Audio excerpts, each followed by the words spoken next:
Security Level 3. Item Number SCP-6018. Object Class Safe. Special Containment Procedures.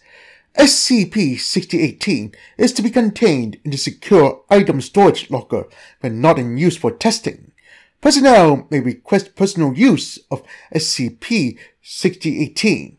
Doing so requires permission from 25 different staff members, at least 5 of which must never have clearance level 3 or higher. Tests may no longer be conducted with pregnant women in the effective range of SCP-6018 without clearance from a member of the O5 Council.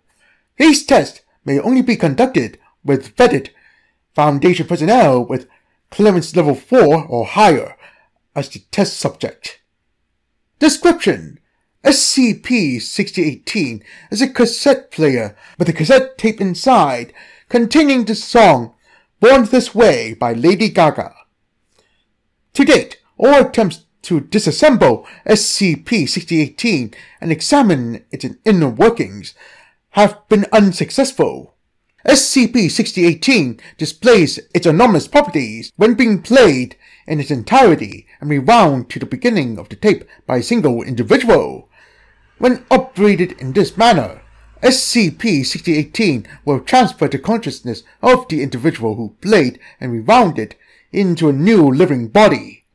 SCP-6018 will always select the youngest living human within 100 meters as the target vessel. The vessel had to use it leaves, enters a comatose state, and dies if left unattended.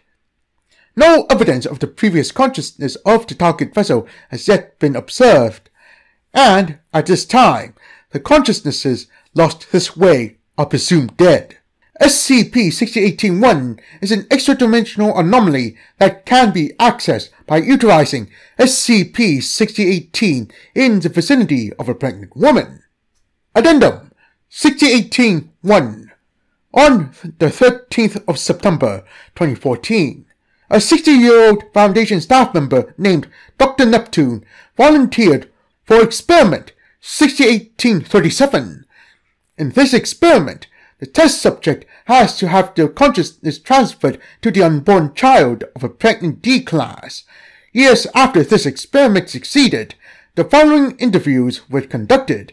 They occurred on the 4th of January 2017, soon after Dr. Neptune regained the ability to speak. As a result of his testimony, the secure containment procedures were updated on the 6th of January 2017 to restrict further testing on pregnant women. Interview Log 1618-A. Begin audio log. Interviewer: Junior Researcher Fleming. Interviewee: Dr. Neptune. So I understand that you have recently regained the ability to speak. Congratulations, Dr. Neptune. I imagine these past few years have been frustrating for you. Yes, although I unfortunately still have a lisp, and yes, you have no idea how frustrating it is to being a baby again. I would rather not dwell on that at the moment. Note: for the sake of clarity, Dr. Neptune's lisp will be ignored for the remainder of the transcription. Words impacted by the lisp will be written as normal. Right, I can scarcely imagine that situation. As I understand it, you requested this interview because you have something vital to share about your experiences. Is that correct? Yes, you see, when I finished using SCP-6018 and vacated my previous body, I lost consciousness. Isn't it normal to be unconscious while one is developing in the mother's womb? I presume so, but it did not feel like I was falling unconscious. Instead, it felt as if I was waking up somewhere else. Somewhere else. What was it like? Silence ensues for approximately 16 seconds as Dr. Neptune collects his thoughts. When I first awoke, I was at the end of a long line of people, similar to what we would find at an amusement park, except everyone was facing towards me, and they were not exactly people, in the traditional sense of the word at least. Could you elaborate? Yes, I intend to. Be patient, kid. As I was saying, they were not really people, but they somewhat were. I suppose you could call them souls for simplicity. That is what I thought of them as while I was there. They have human heads with their facial features and seemingly random placements on them, usually nowhere close to making a normal human face. They also all had between 2 to 4 limbs attached at random locations on their head. These limbs varied between all sorts of animals, from human limbs to crab claws to lion tails. They moved in strange and unique ways, befitting their unique anatomies. Were you in a similar form? Oddly enough, no. I was in a form very similar to my former body, yet smaller. I was about the size of a child. If these souls, as I will refer to them, had accurate adult human proportions, then I believe I was about 1 meter tall, but that is of little importance. As I said before, I was at the end of a long queue of sorts, with everyone facing me. Naturally, I turned around to see what they were all facing, and it was a large doorway filled with a solid white glow. It was so opaque that I could not see anything past it. Once I took in the sights, I got out of the line so that the others could pass by. Sure enough, as soon as I left, the line started moving, with each soul walking uniformly into the light. It was only then I realized that this was a large gate with the soul creatures exiting out the other side. After observing this for a few more minutes, I confirmed that nothing of particular interest was happening to these creatures inside the gate. Nothing that I could observe, at least. Weeks later, I tried to pass through the gate, but I found myself unable to move through the light like the others had. After I took that in and got over my initial shock, I began to explore the area. I found that it seemed to go on forever, as if looking across large empty plains. There was nothing large in the distance to impede my view, and it seemed to extend forever. The sky and ground, however, were unnatural. They were both uniform, without any patterns or blemishes to speak of, and entirely baby blue in color. Without any notable features besides these souls and a line to the gate. Yes, there were plenty of strange objects at random locations to break up the otherwise monotonous world. I found plenty of tables with strange chairs that soul creatures would sit at for long periods of time. An audio log. After this point in the interview, Dr. Neptune began to mumble, repeat himself, and become visibly drowsy, according to junior researcher Fleming. Within 10 minutes, the caretaker in charge of Dr. Neptune collected him for his regularly scheduled nap time. The interview resumes 2 hours later. Interview log 2018B. Begin audio log. Interviewer Junior Researcher Fleming. Interviewee Dr. Neptune. Hello again, Dr. Neptune. How was your nap? It served its purpose. Now, where were we? I believe we were discussing the other features of the world you were inhabiting. Ah, yes. As I was saying, the souls were seated at tables around the space for long stretches, from hours to what felt like days. What were they doing there? They were engaged in various games, backgammon, card games, dice games, and plenty more that I still do not recognize. They were also betting strange tokens on those games, even when they were not participating in the games themselves. What were these tokens like? They were symbol coin-shaped tokens. They were marked with an uncountable number of symbols. There were numbers, letters, constellations, planets, animals, and many more depictions that are unfamiliar to me. Regardless, I later found that these tokens were all of equal value, even those with numbered markings. Did the iconography seem connected across coins at least? Not that I could tell. I believe that many of the tokens depicted images outside of human language and history. I never saw two tokens that were exactly alike. Interesting, and they said they were gambling with him. How could you tell? They were not using language, if that is what you were asking. It seemed instinctual for them. They would simply walk up to the table, expel a number of tokens from their mouth or a similar orifice, and place them on the table for ante. Whoever won took every token bet by the players for that game. Everyone else betting on the game made brief gestures among themselves and traded tokens with each other after the outcome. Do you recognize the type of sign language they used? No, it was not quite sign language. There was no consistency to these gestures between individuals. At first I thought I was missing something, but then one of them spoke to me after I spent a few hours observing one of the tables.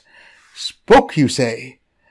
Not speaking in the traditional sense, the creature gesticulated towards me after it approached, and shortly after it finished, I subconsciously understood what it was trying to convey. Did it communicate using telepathy? No, telepathy implies interfacing from mind to mind.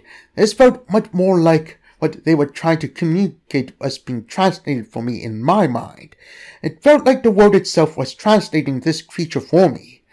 After this experience and a little practice, I was able to understand any creature in this realm if I focused on them while they were gesturing. You were able to communicate with them then? To some degree, yes.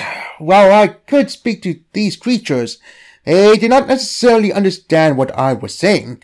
They did not seem to have advanced enough intellect to do anything besides communicate about gambling. The most evidence of intelligence I ever witnessed in that world was object permanence. Interesting. If they were able to understand them, then were you eventually able to make sense of the coins? I already told you that was not the case. The images on the tokens appeared to be superfluous. There was no real meaning in them besides decoration. Then, did the tokens themselves have a purpose? Yes, I was getting there. There were more than just tables in this space. There were also strange devices akin to vending machines. Vending machines? Is that how you and these creatures subsisted? What? No, there was no need to eat, drink, or do anything else for survival there. Then what were the vending machines for? They dispensed pieces of paper similar to receipts that change in quality depending on how many tokens you put in the machine. Quality, you say? Yes, each machine was labeled in a strange language. The labels said things like wealth, family, personality, fame, skills, death, and plenty more such categories. And what was the purpose of these receipts? I am not entirely certain. All I know for sure is that creatures would exchange tokens for them and eat them. Usually, this would only occur once a creature had stopped playing at tables, and after exchanging all of their tokens for receipts, they would enter the queue to the gate. The one that you were next to when you first entered SCP-6018-1. The very same, yes. I see. And how do you leave that place? I did not leave. I tried to on several occasions. I attempted traveling through the gate multiple times from both directions. I tried walking in one direction for long stretches of time, but to no avail. One day I just felt my body slowly disappear, and eventually I realized I had become a baby again. After that, I patiently waited until I could act at least somewhat autonomously, and well, here we are. I see. Is there anything else you want to say before we conclude the interview? Yes, I must admit, I still understand very little about that world. Yet, I cannot help but feel it is very important. I highly recommend that the Foundation continue to research it intensively. An audio log. Addendum 6018-2. On the 16th of January, 2017, Operation Mummer officially began, and 12 separate agents were sent into SCP SCP-6018-1 for further investigations. Of the 12 agents who were sent, only 6 returned. The other agents were lost to pregnancy complications. On the 18th of February, interviews about the agents' experiences began to be conducted. Because of the testimonies, Dr. Neptune's descriptions of his discoveries were verified. According to the agents, the receipts that Dr. Neptune described in his interviews were obtained and ingested by half the field agents in the operation. Each of the agents who did so is as follows. Agent Bravo, Seymour Lyons. Agent Bravo exchanged 35 tokens at a device labeled Regrets. The text on the receipt reads as follows. You will lose the one true love of your life to one bad night. This voucher can be redeemed for 165 tokens. Agent Bravo stored the receipt by consuming it, as other residents of SCP-6018-1 did, but was unable to redeem it for tokens. Agent Bravo began gagging and coughing soon after, and continued to do so for several hours. Agent Bravo reported having no regret of any kind in his previous life to the other agents upon receiving his receipts. Agent Bravo's new vessel was stillborn, preventing him from testifying on his own behalf. Agent Charlie, James Everdeen. Agent Charlie attempted to insert 300 tokens at a device labeled Death. However, he only succeeded in exchanging 200 tokens before receiving a receipt with the following text. You will die at the age of 52. Agent Charlie was reluctant to consume the receipt, but did so after being ordered to by Agent Alpha. Later in the operation, Agent Charlie was caught removing the receipt from his person and disposing of it. After being caught, Agent Charlie refused to consume the receipt again. This subversion may have been related to Agent Charlie being 54 years old before joining Operation Mimmer. Agent Charlie was lost to a miscarriage before he could return from SCP-6018-1. Agent Echo, Sylvia Ruiz.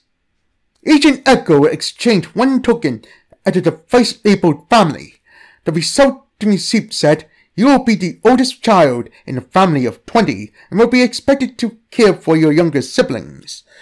Agent Echo consumed the receipt as ordered, but had considerable difficulty swallowing it. It took her several hours to complete the task. Notably, Agent Echo was an only child in her previous life. Agent Echo died in a containment breach while her new vessel's mother was still pregnant with her. The mother in question survived. Agent Foxtrot, Dominique de Rose. Agent Foxtrot exchanged 200 tokens at a device labeled Skills. The receipt from said exchange read as follows. You will be blessed with great athletic capabilities, with a particular aptitude for marksmanship. Agent Foxtrot swallowed the receipt without any significant difficulties or adverse side effects. Agent Foxtrot was an MTF agent during her time at the Foundation who regularly scored highly on marksmanship exercises. Agent Juliet, Mohammed Farrar. Agent Juliet exchanged 50 tokens at the device labeled Personality. He received a receipt with the following text. You will be a mildly introverted soul with a cold exterior. Agent Juliet consumed the receipt despite finding it incredibly hot to the touch. This phenomenon was not reported when other Foundation agents examined the receipt. After consuming the receipt, Agent Juliet reported feeling mildly feverish, which continued for the remainder of his time in SCP-6018-1. It should be noted that Agent Juliet was extroverted and popular among his peers during his time at the Foundation. Agent Juliet died when his new vessel's mother had to undergo surgery during childbirth. Agent Kilo, Tyrone Green. Agent Kilo exchanged 20 tokens at a device labeled Wealth and received a receipt labeled with the following text. You will have an average income of $25,000 throughout your career and be unable to retire. Agent Kilo consumed the receipt without issue, but began to glow green and experienced nausea after an hour had passed. These symptoms were present for the remainder of his stay within SCP-6018-1. According to Foundation records, Agent Kilo had a considerably higher salary while employed with the Foundation for the last 30 years. Additional findings. Despite the adverse side effects Foundation agents received when consuming the receipt, no such reaction was reported in any resident of SCP-6018-1. Residents of SCP-6018-1 tended to disappear in a similar manner as Foundation staff did upon leaving SCP-6018-1. This event always coincided with the resident in question watching gambling games for several consecutive days without betting. Of the Foundation staff who returned, some reported side effects. Agent Hotel was born deaf in his left ear, which was also the case in his previous life. Foundation researchers have yet to discover a plausible medical explanation for this. The genetics of Agent Hotel's new vessel had no notable predisposition to this, and no major incident occurred to Agent Hotel while his new vessel was developing. Agent Kilo was also born with a new birth defect, erythema, due to a congenital defect, which he did not have in his previous life. Because of this, he died 4 months after being born again, and the remaining payments promised to him were transferred to living relatives. Signs of this birth defect did not appear until shortly before Agent Kilo was born into his new vessel. Agent Foxtrot was also born with a minor birth defect, a cleft palate. Similar to Agent Kilo, there was no sign of this birth defect in her previous life or in her prenatal development. Addendum 6018-3. On the 20th of February 2020, Phase 2 of Operation Mimmer was launched. Over the course of 6 months, SCP-6018 was utilized to send 200 Foundation agents to SCP-6018-1 in order to attempt to contain it. Results are pending. As of the 23rd of June 2021, only 3 Foundation agents sent by Phase 2 have successfully returned from SCP-6018-1. Phase 3 of Operation Mimmer is in the process of being organized while we await the testimonies of the surviving agents. If you have recommendations for participants in or wish to volunteer for Operation Mimmer, then please contact Dr. Neptune. Currently, only 12 of the 200 agents required to assert control over SCP-6018-1 have been recruited. Security clearance requirements have been temporarily reduced in order to meet the recruitment quota.